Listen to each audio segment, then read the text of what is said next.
আমি বাবরি মসজিদকে সাপোর্ট করি না। বাবরি মসজিদ আল্লাহর নামে মসজিদ হলে সেই মসজিদকে আমি সাপোর্ট করি।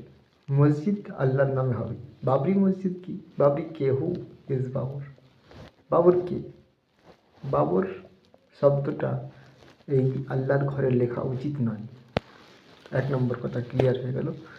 এবার কথা হচ্ছে, গ্রামগঞ্জে প্রত্যেকটা গ্রামগঞ্জে মসজিদ থাকে। গ্রামগঞ্জে মসজিদ এত বড় একটা প্রতিষ্ঠান, যে প্রতিষ্ঠান শুধু নামাজ পড়ার জন্য হয়ে থাকে। কিন্তু আল্লাহ তাআলা কোথাও বলেনি ওই মসজিদে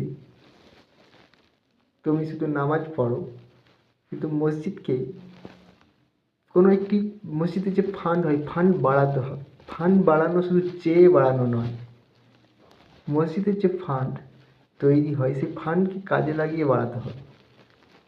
আমরা প্রত্যেক দিন যে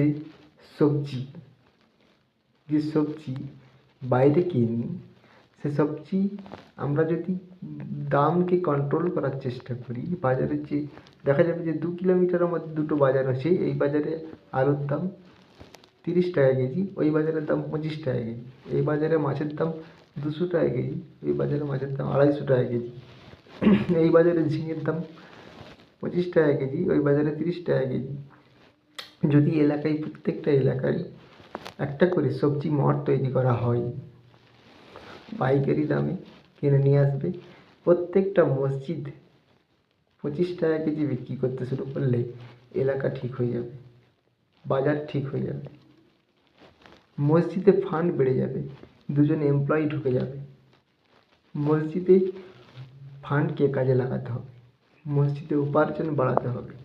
মসজিদের উপার্জন যদি বাড়ে তাহলে শিক্ষায় খাতে টাকা লাগবে, টাকা যাবে, মসজিদের বিজনেস বাড়বে।